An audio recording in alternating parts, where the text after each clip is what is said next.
कैसे हो आप सब? आशा करती हूँ आप सब अच्छे होंगे। तो जी आप सबका स्वागत है एक और नए व्लॉग में। और आज है 24 अक्टूबर वार वीरवार और आज होली अष्टमी का व्रत भी है। तो सबसे पहले तो आप सबको होली के व्रत की ढेर सारी शुभकामनाएं। होली माता सब पर अपनी कृपा बनाए रखें और ये व्रत करने का सौभाग्य सब औरतों को प्राप्त हो, क्योंकि ये व्रत माएँ अपने बेटों के लिए करती हैं। वैसे तो देखिए गोद भरने के बाद चाहे लड़की हो जाए तब भी कर लेते हैं, लेकिन व्रत ये बेटों के लिए ही रखा जाता है। तो बस अभी सुबह सुबह का टाइम है और मेरी डेली रूटीन शुरू हो गई है, जो कि हमेशा झाड़ू लगाने के साथ ही शुरू होती है।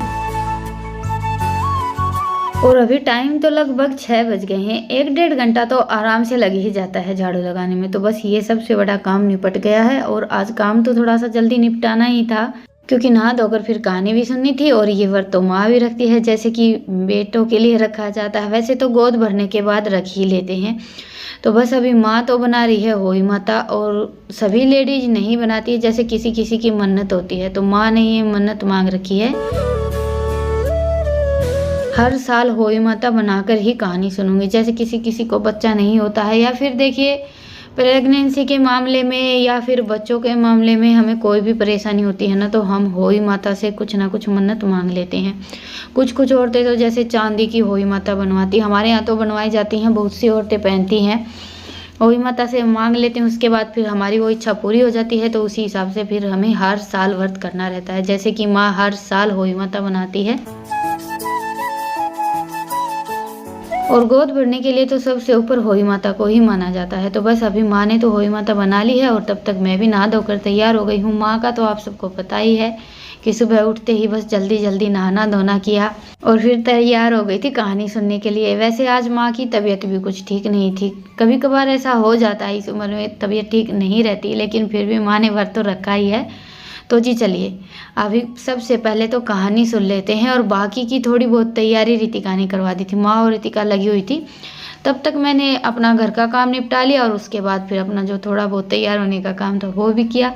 थोड़ा बहुत तो तैयार होना बनता ही है। वैसे जैसे करवा चौथ के व्रत पर तैयार हुई थी, उतनी ज़्यादा तो मैं आज तैयार नहीं हुई, क्योंकि माँ की तबीयत ठीक नहीं थी और माँ को जल्दी से कहानी सुननी थी। तो बस मैंने झटपट अपना काम निपटा कर ये वाली साड़ी पहन ली और तैयार हो गई। चलिए अभी पहले कहानी सुन लेते हैं। तबीयत तो क्या है, बस सुबह से क्या रात से ही पेट दर्द हो रखा था। तो बस अभी कहानी सुनने के लिए, जैसे जो हमारे यहाँ होली माता पर मिनसने के लिए कमोई आती हैं वो ले ली है। 2 होती हैं, एक में अनाज भरते हैं और एक में जल भरते हैं। जैसे हम करवा चौथ के व्रत पर पूजा करते हैं बिल्कुल वैसे ही की जाती है। तो करवा चौथ के व्रत पर तो मैंने माँ के लिए साड़ी रखी थी, और आज ये जैसे पेटीकोट और ब्लाउज का कपड़ा है ये रखा है। माँ साड़ियाँ तो बहुत कम ही पहनती है, ज़्यादातर तो जैसे ब्लाउज और पेटीकोट ही पहनती है घर पर। तो और बाकी जैसे करवा चौथ के व्रत पर पूजा की जाती है वैसे ही पूजा की जाती है। उस दिन तो कहानी मैंने फ़ोन में देखकर सुनी थी, आज तो माँ थी तो बस माँ कहानी सुना देगी। वैसे हमेशा से जब से हमारी शादी हुई है कहानी माँ ही सुनाती है, बल्कि मुझे भी और अड़ोस पड़ोस में जितनी भी लेडीज हैं, मतलब यहाँ पर तो नहीं, खेत में रहते थे तब,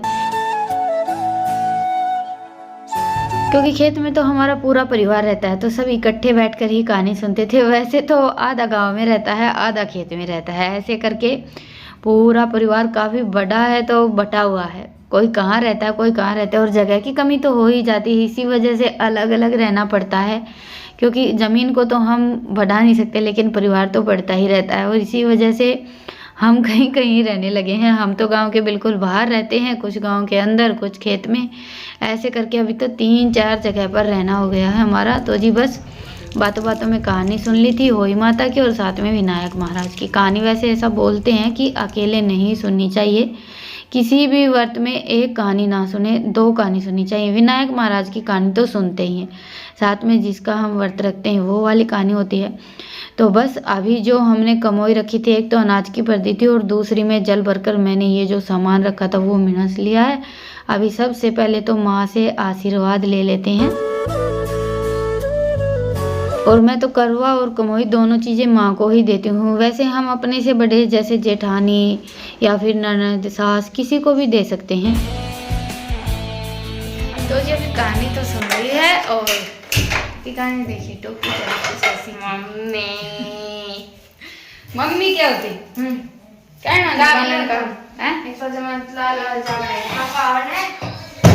शाबाशी देवा। हाँ पापा तो शाबाशी देने की गलती बताने की माँ ही बया करे। लाल लाल चाय बनाई मैंने, लाल लाल चाय बनाई मैंने। माँ को जल्दी थी, सोचा कि चाय पीकर चली जाएगी और उसी चक्कर में तो क्या लगता। ये राम तेरी दादी को सुट्टी जोड़ किस है? गाय की दादी। हाँ दादी तो क्या दादी आशीर्वाद तो मन दे रहे को नहीं आवत ये। तो जी बस अभी इत्मीनान से बैठकर चाय पी लेते हैं। सुबह से भागदौड़ चल रही थी और माँ को जाना है, इसी चक्कर में आज रितिका ने टोपिया भी जला दिया। मैंने इसको बोला था कि पहले कहानी सुन लेते हैं उसके बाद फिर चाय रख लेना, नहीं पर इसको ये था कि दादी चाय पीकर चली जाएगी, पहले चाय रख दी और फिर काम में लग गई। कटोरा कटिंग करवा दे लो, मॉडर्न जमाना था पूरा। जमा वायरोन पर की शक्ल है। यह दादी शांति ना, हाँ यह दादी कृष्णा है उसाड़ी तो जमन जीता की मम्मी, और यह दादी का मामा की छोरी है। यह उसकी छोरी, इसकी छोरी है, यह इसकी छोरी है। तेरी दादी तो दिखाइए कौन तने? यह मेरी दादी।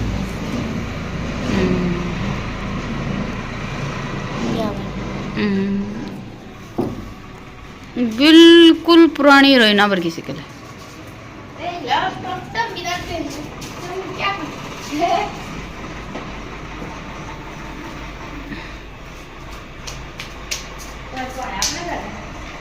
तो जी इसे कहते हैं बच्चे, मेरा होएगा व्रत और इसकी यहाँ पर ये देखिए पार्टी चल रही है।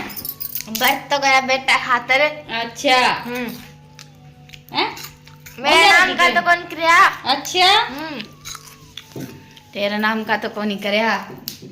उड़ा तुम बीजी तिगारी तिगारी तिगारी तिगारी के करो। के तिगारी तिगारी करके बस ईशांत ईशांत बिना करे मन तो मैंने सुनी थी के करया था। अच्छा